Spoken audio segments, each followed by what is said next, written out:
अमेरिकी सरकारी agency USCIRF, इसकी पिछले 4 साल में जितनी रिपोर्ट आई है, मैंने हर बार आपको रिपोर्ट दिखाई है।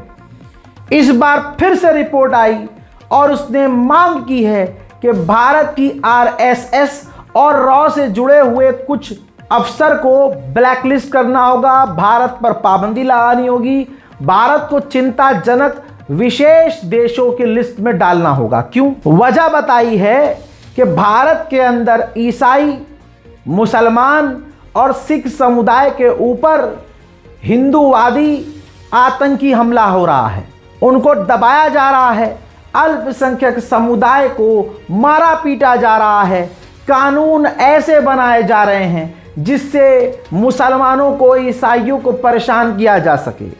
जैसे कोई भी व्यक्ति हिंदू धर्म नहीं छोड़ सकता, लेकिन मुसलमान कोई भी या दूसरा कोई भी धर्म वाला अपना धर्म परिवर्तन कर सकता है, लेकिन हिंदू धर्म परिवर्तन नहीं कर सकता। और इसके लिए मुसलमानों के खिलाफ खतरनाक कानून बनाए गए हैं और फर्जी तरीके से एक्टिविस्ट, पत्रकार और मुसलमानों को फंसाया जाता है। अब आप कहेंगे भाई रिपोर्ट कहाँ है? ये रही रिपोर्ट। अंतर्राष्ट्रीय धार्मिक स्वतंत्रता पर अमेरिका की आयोग USCIRF ने एक बार फिर से अमेरिकी विशेष विभाग से भारत को विशेष चिंता का देश घोषित करने का रिक्वेस्ट किया है। 2026 की रिपोर्ट आ चुकी है और लगातार भारत की स्थिति खराब बताई गई है।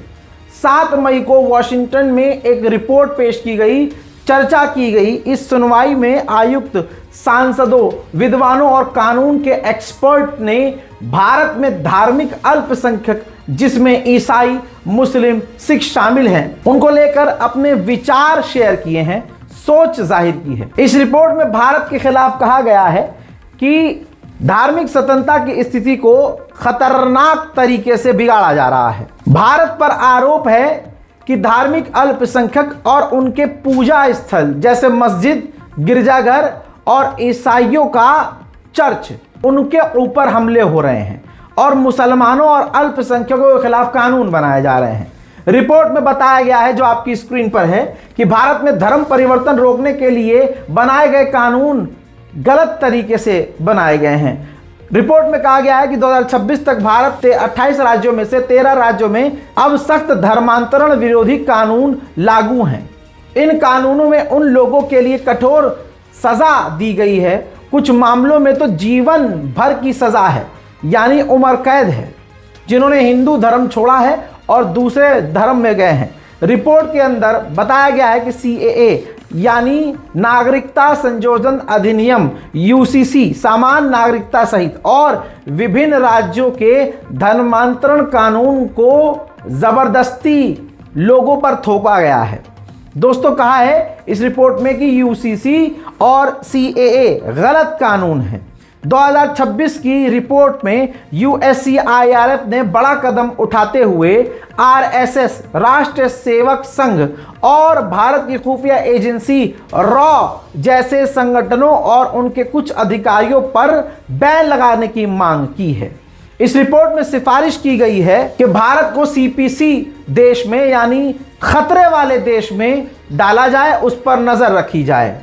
इसके अलावा इस रिपोर्ट में कहा गया है कि भारत पर दबाव बनाया जाए कि वो USCIRF, अमेरिकी विदेश विभाग जैसी अमेरिकी सरकारी संस्थाओं को देश के भीतर धार्मिक स्वतंत्रता को स्थापित करने का आकलन करने की अनुमति दे, भारत के अंदर जांच करने की अनुमति दे, भारत के साथ भविष्य में अमेरिकी सुरक्षा मदद और द्विपक्षीय व्यापार नीतियों को धार्मिक स्वतंत्रता से जोड़े, यानी भारत के साथ ट्रेड जब किया जाए तो शर्त रखी जाए कि भारत के अंदर अल्पसंख्यकों के ऊपर हमले बंद हो, उनके साथ भेदभाव बंद हो। इस रिपोर्ट में USCIRF ने मांग की है कि भारत पर पाबंदी लगाई जाए, भारत में मुसलमानों पर, पत्रकारों पर, सच बोलने वालों पर हमले हो रहे हैं, उनको फंसाया जा रहा है।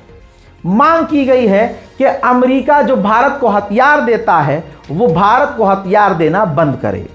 हर बार USCIRF की रिपोर्ट को मोदी सरकार खारिज करती आई है। और झुठलाती आई है और कहती है कि भारत को बदनाम करने वाली ये रिपोर्ट है। अब दो चीज़ है, अगर मोदी सरकार अमेरिका की इस रिपोर्ट के खिलाफ है पिछले कई सालों से और बार बार कहती आई है कि ये भारत को बदनाम करने वाली रिपोर्ट है, तो फिर मोदी सरकार अमेरिका से रिश्ते क्यों नहीं तोड़ती? पहला सवाल। मोदी सरकार यानी हमारे माननीय चुने हुए प्रधानमंत्री खुद इस रिपोर्ट का जिक्र करते हुए संसद में या रात को 8 बजे टीवी चैनल पर आकर, जैसे हमारे घरों में घुस जाते हैं, तमाम चैनलों पर मोदी जी नजर आते हैं, आकर डोनाल्ड ट्रंप को लताड़ते क्यों नहीं? तीसरा सवाल, जो हिंदू संगठन है, दक्ष चौधरी, अक्को पंडित, ये वो और ये जितने भी हैं, जो बात बात पर मुसलमानों के खिलाफ जहर उगलते हैं, जब वो ये देख रहे हैं कि भारत के खिलाफ डोनाल्ड ट्रंप की सरकार जहर उगल रही है, तो इनके पिछवाड़ों में गूदा क्यों नहीं है? अब ये वीडियो क्यों नहीं बना पा रहे हैं? अमेरिका के खिलाफ वीडियो क्यों नहीं बना पा रहे हैं? ताऊ के खिलाफ वीडियो क्यों नहीं बना रहे हैं? ये सवाल है, उनसे सवाल है।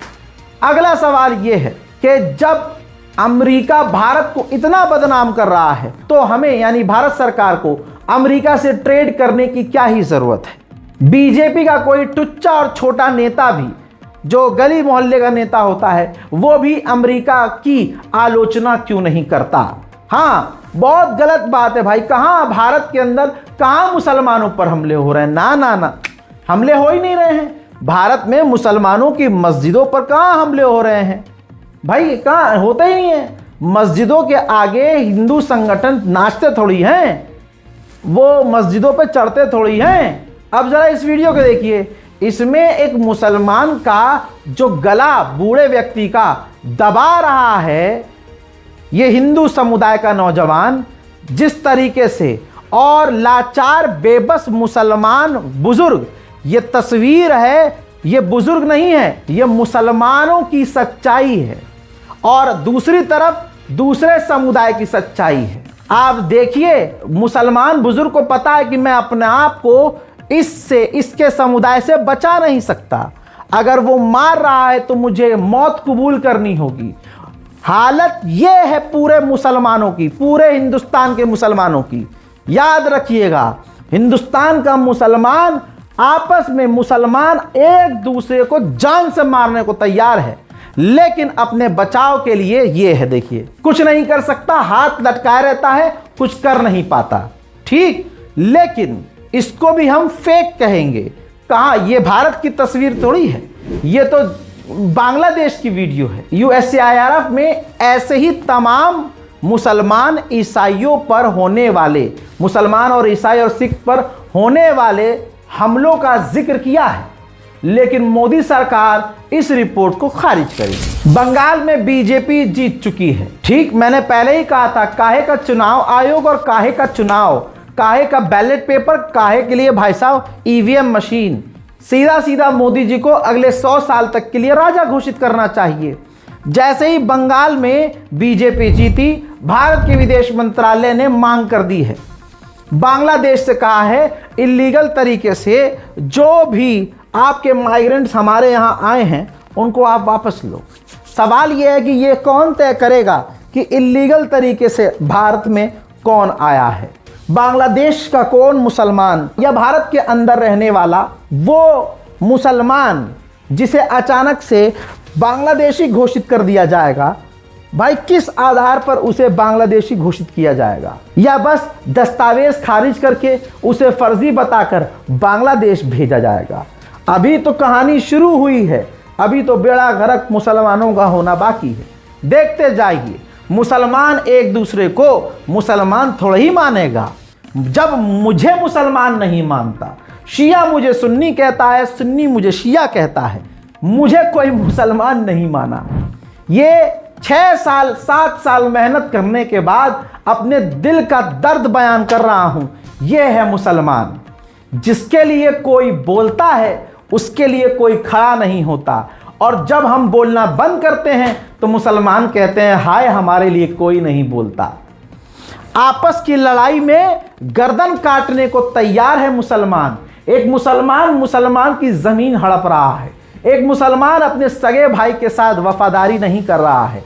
मुसलमान एक दूसरे को पूरी बदमाशी और जोर दिखाने की ताकत रखता है, लेकिन जब सामने किसी और से लड़ाई हो तो ये खामोश रहते हैं। सबसे बड़ी बात यह है कि मुसलमान खुद मुसलमान का नहीं है। यही वजह है कि हमें हर जगह से धुतकारा जाता है। उधर भारत ने पाकिस्तान के सामने सीधा सीधा दो टुक में बात रख दी है कि अगर तुम्हें अपना पानी खुलवाना है, जो हमने ऑपरेशन सिंदूर में बंद किया था, तो टेरर सपोर्ट करना बंद कर दे, आतंकवादी संगठनों को सपोर्ट करना बंद कर दे। यहां पर मोदी सरकार से फिर सवाल करूंगा, कभी आप कहते हैं कि पाकिस्तान आतंकवादियों को चलाता है, फिर आप कहते हैं कि आतंकवाद को सपोर्ट करना बंद कर दें, तो एक चीज पर रहें, या तो पूरे पाकिस्तान को आप आतंकवादी घोषित कीजिए। जब आप साफ कहते हैं और जानते हैं कि आईएसआई क्या कर रही है, पाकिस्तान के अंदर दुनिया के तमाम आतंकवादी संगठन मौजूद हैं, तो फिर पाकिस्तान के पास ऑप्शन रखने की बात ही नहीं है। आप सीधा बोलिए, आपको जो बोलना है आप सीधा बोलिए। एक तरफ कहते हैं कि पाकिस्तान आतंकवादी, पूरा उसकी मानसिकता आतंकवादी है, फिर दूसरी तरफ कहते हैं कि आप आतंकवादियों को सपोर्ट करना बंद करें, तो मतलब पाकिस्तान आतंकवादी नहीं है। अभी माननीय हमारे रक्षा मंत्री माननीय राजनाथ सिंह ने बड़ी बात कही थी। उन्होंने कहा कि कोई भी देश आतंकी नहीं होता है, कोई भी धर्म आतंकी नहीं होता है। पाकिस्तान को क्लीन चिट इसी मोदी सरकार ने दी है। एक मुसलमान होते हुए मैं ये खुद सवाल कर रहा हूं, लेकिन हिंदू समुदाय को यह भी बुरा लगेगा। हिंदू भाइयों को दिक्कत कुछ नहीं है, उनकी मेन दिक्कत यह है कि हम मुसलमान हैं।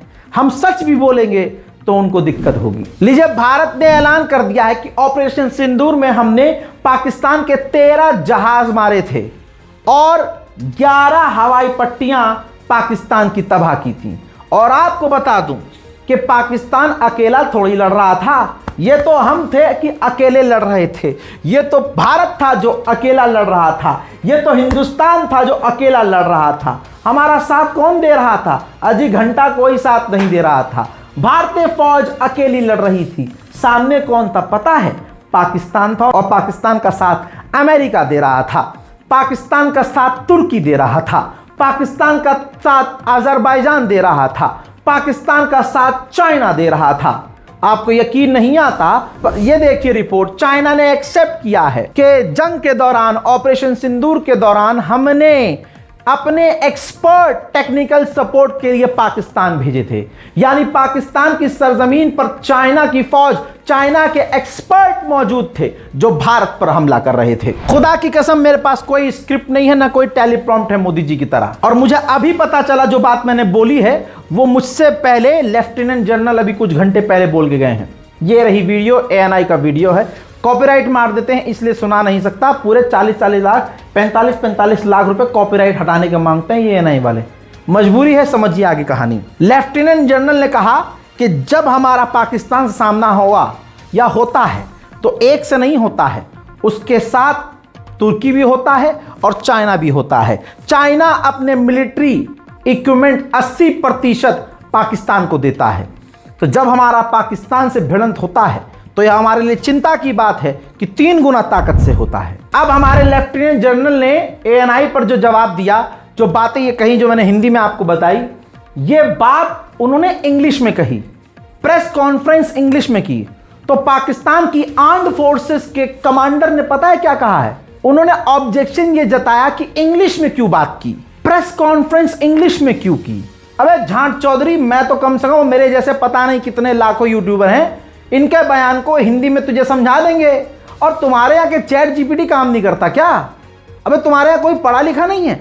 इंग्लिश अगर अगला आदमी बोल रहा है, तुम्हारे यहाँ इंग्लिश अबे तुम्हारे यहाँ तो बहुत पढ़े लिखे लोग हैं, फिर भी ओहो, ये है पाकिस्तान की आर्म्ड फोर्सेस। अब देखिए, भारत ने कहा कि हमने 13 जहाज गिराए पाकिस्तान के, तो पहली बार नंबर खोले पाकिस्तान ने। अभी तक नहीं खोल रहा था, अब इसने खोल दिया, फौरन कच्छा उतार दिया और कह दिया हमने भारत के 8 जहाज गिराए थे, जिसमें 4 राफेल गिराए थे। पाकिस्तान के आर्म्ड फोर्स के चीफ ने कहा है कि भारत ने जो पानी रोका है, क्या ही फर्क पड़ता है, वो पानी, वो नदी, वो समंदर, जो, क्योंकि वो जो पानी रोका है हमने, वो कश्मीर से बहता है। तो कहा है पाकिस्तान के आर्म्ड फोर्स के चीफ ने कि पूरा कश्मीर हमारा हो जाएगा तो वो पानी भी हमारा हो जाएगा। ले आ,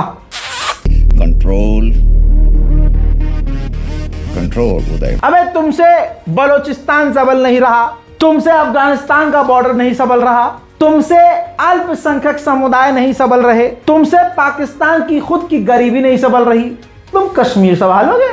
खैर, पाकिस्तान के एयरफोर्स के कमांडर ने कंफर्म किया है कि चाइना से हम 4 टाइप के जहाज, एक तो 5th जनरेशन का J-35 और 3 अलग और एडवांस जहाज हैं जो खरीदने की बात कर रहे हैं। तो ये बात तो तय है और इसमें कोई दो राय नहीं है कि पाकिस्तान हथियारों पर अंधा पैसा खर्च करके अपनी फौज को मजबूत कर रहा भी है और कर चुका भी है। दोस्तों, भारत के ब्रह्मोस को टक्कर देने के लिए ये मिसाइल बनाई है। पहली तस्वीर दिखा रहा हूं मैं आपको। ये भले ही 3D 4D जनरेटेड इमेज है, लेकिन पाकिस्तान ने फतेह 3 मिसाइल बनाई है जिसकी रेंज 290 किलोमीटर है। चाइना के डिजाइन पर यह बनी है और यह सुपर सोनिक मिसाइल है।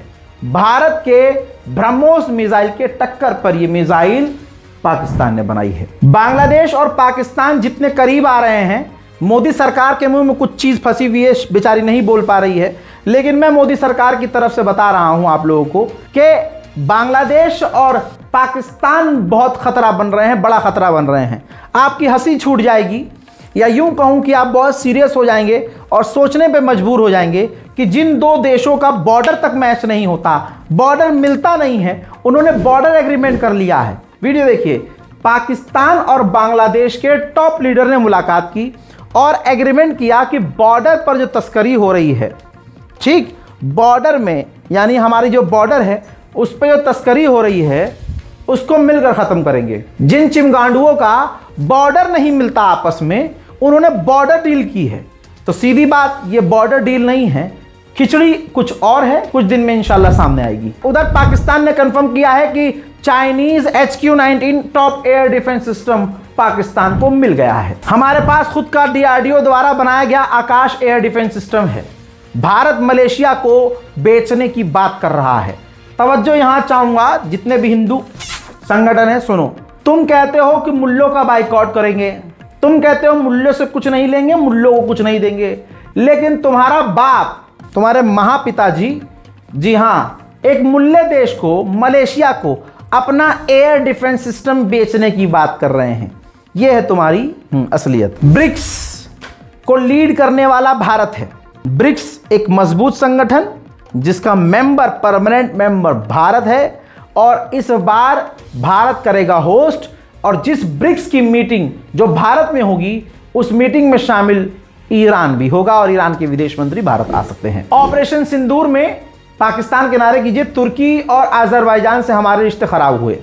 मोदी सरकार ने लाल आंख दिखाने के बजाय लाल कुछ और दिखा दिया और उसके बाद अजरबैजान से रिश्ते ठीक कर लिए।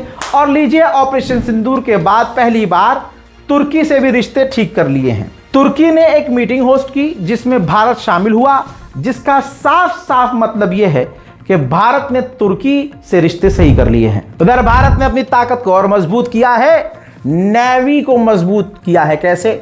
भारत ने लॉन्ग रेंज की एंटी शिप हाइपरसोनिक मिसाइल का सफल परीक्षण किया है। देखिए,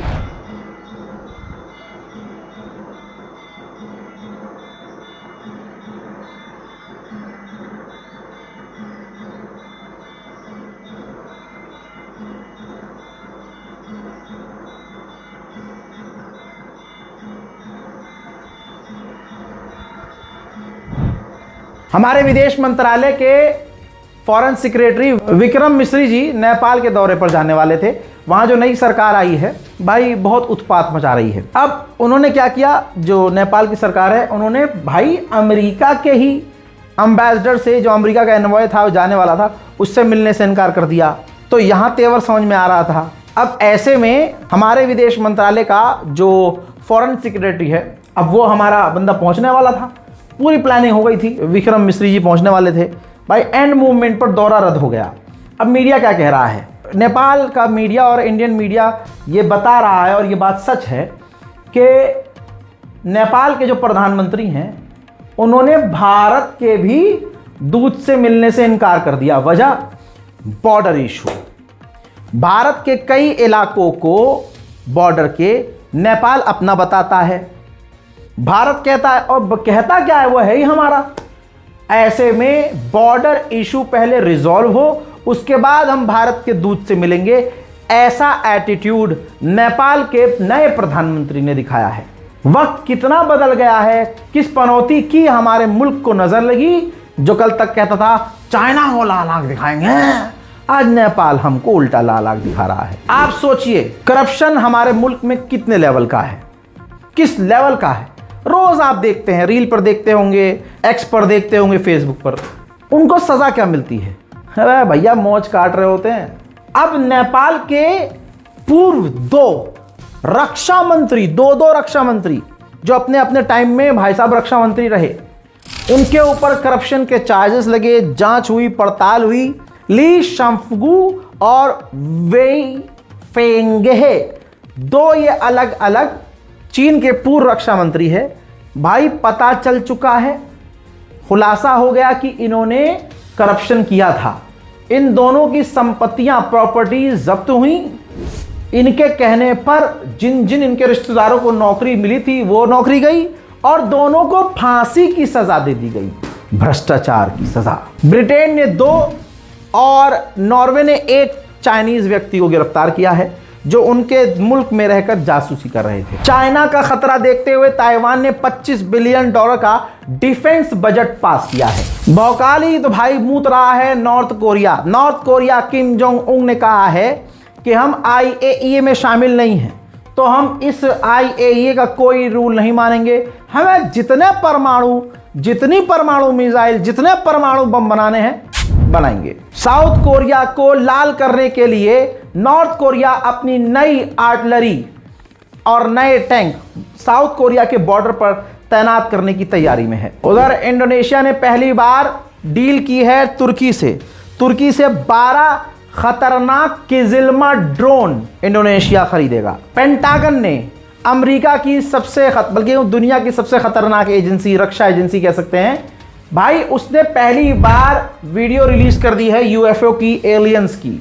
और इस वीडियो के बाद ये जो जारी की हैं असली वीडियो हैं, जिसमें कुछ उड़न तस्तरी और उड़ने वाली फ्लाइंग ऑब्जेक्ट्स नजर आ रहे हैं, अनआइडेंटिफाइड।